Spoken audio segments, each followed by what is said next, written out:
So the request for tonight is something about recognizing your nervous system is fucked. I mean, dysregulated, and how to address it while still getting shit done. But I'll need you to reword that. I felt like rewording that was, it just felt very authentic in the request. And nervous system regulation is what I need to shut my door. Chad, can we get the dogs? Is what I wanted to talk about tonight, because as I shared a little bit in my check-in, I've been doing a lot of it lately. And what we talk about a lot in here is it doesn't matter how many years of recovery we put together. I don't get to decide when my body's triggered. I don't get to decide when, no, that's not going to bother me today. I'm above this because I have 20 years recovery. Yeah, I don't get to decide that. Over the last 3 weeks, I have been primal. Like, I have been down, window of tolerance, all the things. I've been using all the tools, and I'm not exempt because I'm a therapist. I'm not exempt because I'm a healer. I'm not exempt because I have 20 years of recovery. What it gives me is the awareness that that's where my body is. Recovery is about the gift of awareness. It doesn't mean I don't experience all the things anymore. It just means that when I am experiencing them, that gift of awareness is what allows me in my program to reparent. Reparent means I'm giving something to myself and my body that my backstory didn't have to give to me. So in my childhood of dysfunction, of addiction, of mental illness, my parents didn't have stability to offer me. And if you identify with growing up in, a family of origin where things were unpredictable, a family of origin where needs weren't met, not because they didn't want to meet them, your parents or whoever you identify as your guardians, but because they didn't have it to give. They were also living their own dysfunction. Living or growing up in a home where, when I say needs aren't met, for many of us, that goes straight to basic needs. No, I had food in the fridge. Okay, that's great, but that's not the standard. Needs being met is also emotional availability, meaning if I have a need emotionally as a tiny human, there was an adult there to support that emotion and create regulation. When we grow up with experiences that, number one, don't model regulation, or number two, don't model emotional availability, what that means is, as an adult, is I'm going to live my life in deficit of those two things until I learn how to give it to me. That process at the HC is called reparenting. And I'm going to stay on that merry-go-round, and that experience is going to keep happening until I say, this is fucking insanity, or until I get sick and tired of being sick and tired. And sometimes that's substance related, sometimes that's behavior related. They're the same at the HC. It doesn't matter which door gets you there. All of those tools that we use to not feel that pain and to survive it, whether it's drugs, whether it's alcohol, whether it's food, sex, porn, gambling, people pleasing, whatever your version has been, or versions, because many of us have plenty of versions. Those were ways to get off the merry-go-round. And they were really fucking smart ways. I didn't say they were healthy. I said they were smart. We are built to survive. But what we learn is those don't serve me anymore. Like, many of us are highly successful humans, whether that's successful in my home and at work, whether it's successful as in running a home with children or whatever, and for babies or skinned babies, however you want to look at it. Or it's being raised in a home like me where I needed to earn things. I needed to earn rest. Productivity was how I got attention. So one of the things that I do is I work. Well, guess what? All of those numbers and medicators that we use, they don't create regulation. Doesn't that fucking suck? Like, I know I say this so many times, but one time, just one time, I want to go on TikTok or Instagram and I want to scroll or go in that black hole and I want to come out and feel better. And don't forget, all of my TikToks are panda bears playing, baby cows, like cute shit. Why doesn't my body feel better when I stop scrolling? Distraction is helpful. Distraction is human. It's a human behavior and response. The goal is to not distract or not dissociate. That's not the goal. That's not possible. The goal is to recognize when my body needs regulation. If that is something that we did not get, nervous system regulation, nervous system emotional availability, well, what I'm going to do when my world turns upside down and one of my besties calls me and says, I'm in danger, I'm not okay. Fuck. Okay, what do I do? It's that what we talk about so much. Hey, Amber, how do I support instead of help? What does it look like to be a fellow traveler, right? Like literally, I've been living that for the past 3 weeks. No, Am, stay in your lane. Don't help, support. Well, what that meant was I needed to be emotionally available to me in order to regulate me because I'm no fucking help to her if I start freaking out, right? It is the idea of the definition of codependency means I abandon me in order to fulfill something for others. Well, in that moment, side note, one of my besties is a fellow traveler. She's got a lot of years in recovery. She didn't need me to abandon me. She needed me to bring our program with me. And so what that meant and what it looks like was I needed to be emotionally available. What is emotionally available? It means when I'm having feelings, when my body's having needs, I'm still fulfilling those. Nobody else is going to do it. I'm 45 years old. I would love for somebody else to do it, but what I've learned is that doesn't happen. So I need my own support system to go and be a part of her support system. No different than when my baby, who is 8 and completely checks out of his body, needs the same thing. He needs a mom that's emotionally available to sit down on the floor with him and be like, dude, it's okay. Eat the ice cream. We'll eat bacon after. Like, it's really not that important, right? What my friend needed from me was to say to myself, holy shit, this is scary. Holy shit, never would I have seen this coming. Holy shit, I feel really honored that I'm the one she called. Like, I must have my shit together.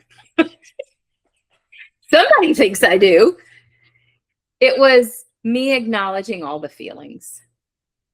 And when it comes to nervous system regulation, it was me recognizing when I need to just dissociate and distract, when it's okay to do that. The goal of recovery is not to never dissociate again. That's not possible, people. We're not built to be in reality 24/7. The other part of that is to be able to recognize what regulation means. And it means what fills me back up. Willow's not going to stop scratching the door, so I got to get it. She's like, Mom, I'm missing the meeting. What fills me back up, oh, hello, is my animals. They co-regulate me. They help me get right back in my body and go, oh, fuck, yeah, this is scary. And I know my shit. I know what to do. I know what to do when I'm scared. I know that most of the time what people need in crisis are not me fucking telling them what to do. It's me going and loving on them. Loving is not codepending. Loving is not smothering. And loving is not wiping their ass for them. Sorry to be so explicit, but I need to hear myself say the things. If she's hungry, she'll eat. If she's not hungry, she won't eat. It's okay. Right? I'm not mothering. I'm just showing up. And I don't mean just as in it's that little. I mean just as in that's the only role. So for me, when it comes to nervous system regulation, it's recognizing the two states that I go into. Polarization, right? One state looks like me ADSing like crazy, like color coding shit, preparing meals. I mean, don't get me wrong. Some people like that. I like that. If anybody ever is taking care of me. But it is showing up as the mothering, overproducing, overfunctioning self. That's one mask, right? The other mask is shut down. Like there's shit all around. I don't know where to start. I'm in complete freeze. Polarization. The reason that I'm bringing that up is number one, not everybody does the same thing, and some of us do both. But number two, anytime something feels polarized like that, all or nothing, it's my body allowing me to recognize, oh, we're not okay right now. Oh, I probably need compassion and kindness, not negative Nancy fucking around with me in my head telling me I'm crazy or I'm lazy. Neither of those are helpful. So when I am in a state of nervous system shutdown, if that's a part of, if you look at window of tolerance as in I'm over functioning, I'm doing everything for everyone, or I'm under functioning, I'm not even doing things for me, it's figuring out what fills my cup that allows me to show up for me and my loved ones. What fills my cup and supports me in showing up in my truest and highest form. Now, I got to give a caveat to this because most of the time, my teenage self will show up and the shit I need just pisses me off. Like a lot of meetings will say this is a 1,000-pound phone. If you know me, you know I hate fucking talking on the phone. I don't like talking on the phone. I will text all day long, like 35 texts back to back. Or I will get on and do a visual because I need that level of connection. Talking on the phone doesn't do anything for me. So my teenage self will show up first and she'll be pissed that that's what I got to do. And she'll be pissed that we need to do some breathing because I know in my brain, as soon as I slow down and notice my breathing, for me, that starts regulation. The other things distract me and they keep me dissociated and out of my body. So, caveat, if you get pissed off by the things maybe that help you, that's not always bad or wrong. It just means teenage self shows up first. And then I'm able to step into Amber. My people call me Am. I'm able to step into Am and I got it. I'm powerless over the situation, but if all I got to do is love you, that's easy. I got that shit. 5 stars. I want to offer a couple of things. Number one, the awareness that the signs that my body tells me I'm not okay is when I feel like I'm an inconvenience to me. Remember in the beginning when I said my teen will show up when I need to do something that's around connection or making a phone call or connecting with a fellow traveler. Like the things I know I need to do piss me off because I don't want to do them. It's not that I don't want to do them. It's that the reason they're happening is an inconvenience. The reason they're an inconvenience is because as a little girl, that's what I was met with. Our nervous system is directly related to our mother. In fact, it is literally, it's called vagal tone. It is literally passed down from mother to child. The level of resilience of the mother is the level of resilience of the child. That's powerful. So let that sink in for a second. My program, and I say this as much as I possibly can, is it's not about blame and fault. It's just about fact. Now, if you're in a state where you need to blame because there's responsibility that has not been verbalized that you deserve to hear, I am not making excuses for that. What I am saying is, in my story and where I am, is my mom still doesn't have to give to me, and she's 75 years old. So me waiting for it isn't going to make it happen. And me recognizing when I feel like an inconvenience to me, like, damn it, I don't want to fucking do this right now. It's because it's exactly what I experienced as a little one. Stop crying or I'll give you something to cry about. Just go get a snack. Like, the feeling that arose in the moment was an inconvenience to my parents because, number one, they didn't know how to help me because they didn't know how to help themselves. And number two, they didn't even know how to recognize what was wrong because they weren't emotionally available. So when I recognize, it's a signal for me in my body, when it feels like I'm mad because I don't want to pick up the phone and call a fellow traveler and connect, it's like, oh, that's the repeat. That's what keeps me stuck in my cycle. I want to offer you something, and this blew my mind, so prepare yourself. It takes 90 seconds to feel an emotion. How many of y'all have ever felt an emotion that only lasted 90 seconds? Like, I believe it because it's science. But boy, my body don't let go of something after 90 seconds. It takes 90 seconds for our body and synapses to connect, to feel an emotion. But why do we hold on to it? Because it's a message. Emotions are merely messengers from our body to help us survive. They're not bad. They're not deviant. Boy, I've yelled at myself in the past because it's an inconvenience. I don't have time for this. Just get over it. My numbers, my medicators, whatever I'm using wasn't working. 90 seconds. I want you to think about that. And codependency is about latching onto something, right? So I hold things way longer than I need to hold them. My frozen state lasts way longer than I want to stay frozen. Well, it's probably because I don't have the blueprint. It was never modeled for me. It was never given to me on how do I parent this in this moment?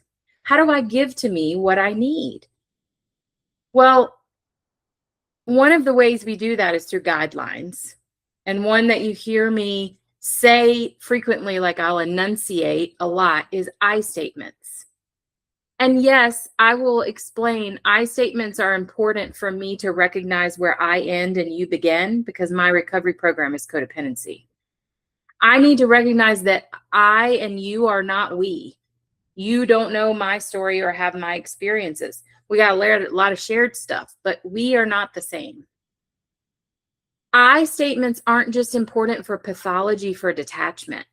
I statements are how I own my recovery that's 20 years old, 21 in a couple months. Earned. And so when I'm encouraging I statements, it's because I'm owning my pathology, my story, and my recovery. My recovery is what allows me to live, not just survive. And if you've heard me talk, I say I'm a recovering codependent, no longer suffering, right? Before that, I was suffering a lot. So the reparenting component in this is recognizing how I feel when I'm feeling. Does it feel like an inconvenience? Does it annoy me when I have feelings or when I have needs? Am I pissed off when I'm sick and I have to go to the doctor? I'm speaking in the I because this is what I do. This is how it shows up for me. And it doesn't mean that I do it well because I have all this awareness. Oh, fuck no. This is an opportunity every time for me to reparent this. And sometimes I do better. That's the goal. The goal of recovery is not to be able to manage the chaos. The goal of recovery is to be able to ride that fucking jet ski and feel like, fuck yeah, this is what it's for.